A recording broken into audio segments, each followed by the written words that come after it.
McMillan Memorial Library, and I am back with another Let's Make Lunch. And today we are making nachos.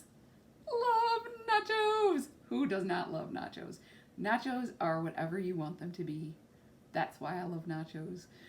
So we are going to learn all about making nachos today. But first, I thought it would be interesting to learn the history of the nacho. So, nachos actually originated in Mexico, and specifically in the northern Mexican city of Piedras Negras in 1940, which is quite a long time ago. I didn't realize they were that old. And they were started at a restaurant called the Victory Club. So there was a regular restaurant customer who wanted something different for their snack. So she asked a employee of the restaurant, whose name is Ignacio Nacho Anaya, if he could bring them a different snack that they hadn't had before. And so Ignacio went back into the kitchen and he came across some fried tortillas, and he cut them into triangles, and he sprinkled some Colby cheese that he found in the kitchen over the top and heated them. And then when they came out of the oven and the cheese was all nice and melty and gooey, he sprinkled pickled jalapenos on them and took them out to the women as their different snack. And he didn't have a name for them because they were brand new. So what he did, since his nickname was Nacho, he called them Nachos Special. So that is where we get nachos from. And every year on October 21st is International Day of the Nacho. So you should definitely celebrate nachos every year, at least on October 21st. But I would celebrate them at least once a month, personally. That's the history of the nacho. And now we are going to learn how to make our very own nachos. So the ingredients that we need to make nachos pretty much varies. So you can make them with whatever you like.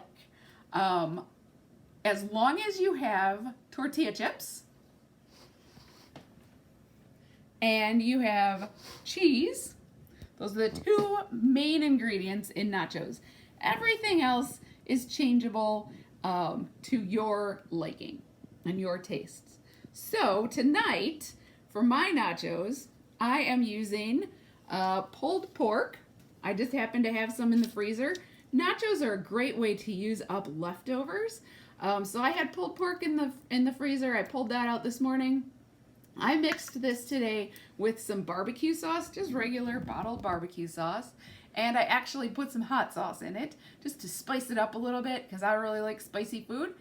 You want to make sure that if you're using meat in your nachos, make sure they're pretty well sauced because you don't want dry nachos. They're not so good. So we've got our pork. Instead of pork, like I said, it's very good to use up leftovers. If you have leftover taco meat, you could certainly use that.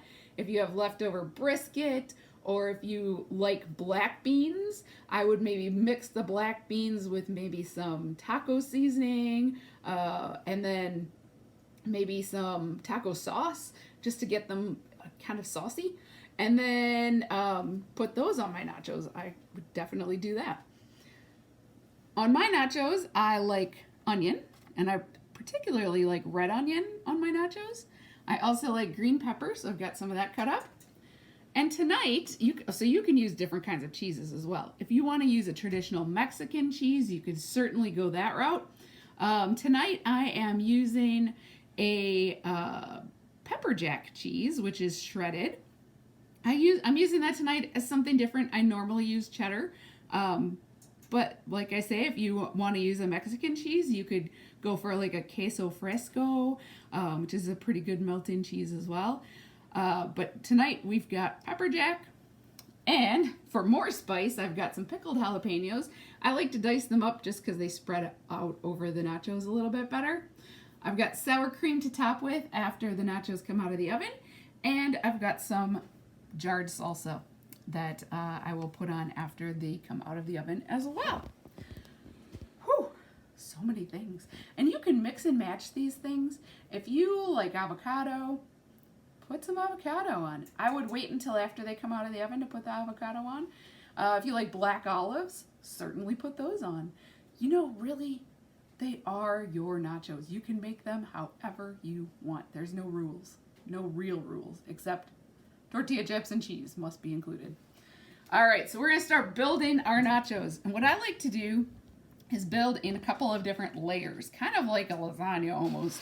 So what we're gonna do is sprinkle some of our tortilla chips. And I have a baking sheet that I have lined with parchment paper. I find that the cheese, when it gets melty and sticky, can be very difficult to get off the pan. So if you use parchment paper, that will just kind of help release the cheese from the bottom of the pan when you're finished cooking them. So that's what I like to do. But it's not necessary. You can spray the pan if you want to do that with some oil. That should help as well. Or just scrape it off. All right, so we've got a layer of the tortilla chips. And then we're going to just place, kind of sprinkle. And I might just use my hands because I like to get a good feel for these with my hands. So make sure your hands are clean. Mine are clean. I've washed them several times now tonight while preparing everything. So I'm just going to kind of sprinkle my pork, about half of my pork, over the tortilla chips. Make sure you kind of get it a little bit everywhere. Put some on pretty much all of your tortillas. You want to make sure that you get a bit of pork in every bite.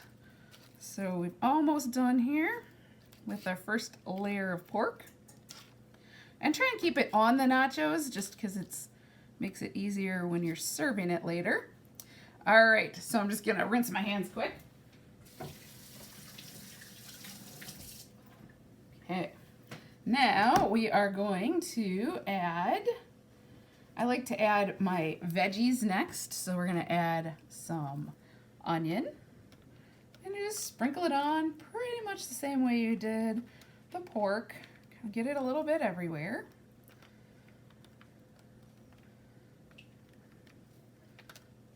And you can use a spoon if you're not comfortable using your hands. I find that I like to be able to really control where I'm putting things, and I can do that much better with my hands. So I'm sprinkling on some of my green pepper.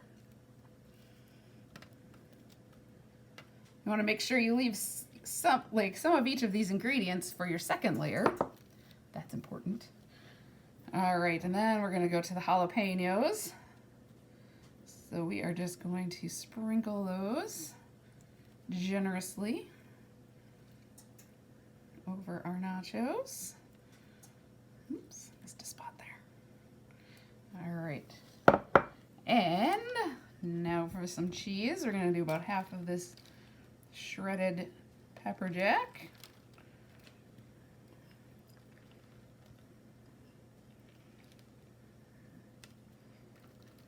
You want cheese everywhere. All right, so that's all of the ingredients that we're going to put on to put in the oven. You don't want to put sour cream in the oven. It doesn't come out very well. So then we're going to put another layer of our tortilla chips right over the top of all of our good stuff there.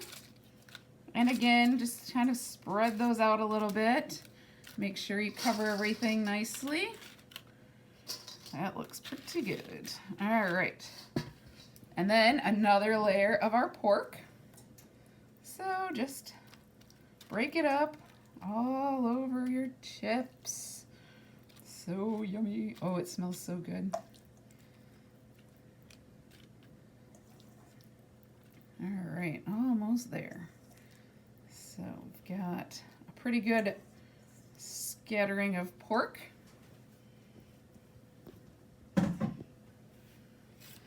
And we're going to add more onion.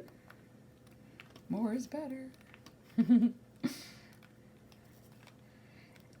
I also have my oven. So we're going to put these in the oven. So I've got the oven set to 375. It's kind of just a good temp for heating things. So these will heat pretty fast. It doesn't take very long. So you want to make sure you keep your eyes on them and keep your nose peeled, because you sometimes will smell if they start to get a little bit too done. But you really want to make sure you just keep your eye on them. I'm going to put them in for about 5 minutes to start, and then I will check. They'll probably take about 10 minutes. That's generally how I find that, how long it usually works, how long it usually takes. And then we're going to sprinkle the rest of our cheese over the top. Here we go. Woohoo! These look so good. All right, so we've got a big old pile of nachos now, don't we? So those are going to go in the oven. All right, our oven is preheated and ready to go. So let's get that open. I'm just gonna put it right in the middle of the oven. Close that door. I'm gonna set my timer for 5 minutes, just in case. And I will check it at 5 minutes. Probably will need a few more minutes after that. But we'll be back to check on those. We are coming up to 5 minutes in the oven. We are going to have a look and see what these nachos look like right now. The cheese is just starting to melt, which means to me that they need to be in a little longer. So we're going to close that back up, and we're going to set the timer for 5 more minutes, and we'll check on them then. The nachos are just about ready to come out of the oven. So I just want to take this second to kind of go over some safety tips with you. Make sure you have something, hot pads, trivet, something to put your hot pan on if you're going to put it on the countertop. So make sure to have that ready before you take your nachos out of the oven. Also make sure that you have an adult nearby, or maybe you just have the adult take the hot nachos out of the oven. They're very, very hot, and they kind of slide around a little bit, so you want to be really careful getting those out of the oven. That was our oven telling us it is time to check the nachos. So let's open that up. Ooh, those look pretty good. We've got our oven mitts. Make sure we take that out carefully. Ooh, look at that. And there we are. We're gonna make sure we shut our oven and switch it off. Always make sure that your oven is off when you're finished using it. So this is our pile of nachos. Look at that. That is pretty impressive. And we are going to enjoy these with some sour cream and salsa.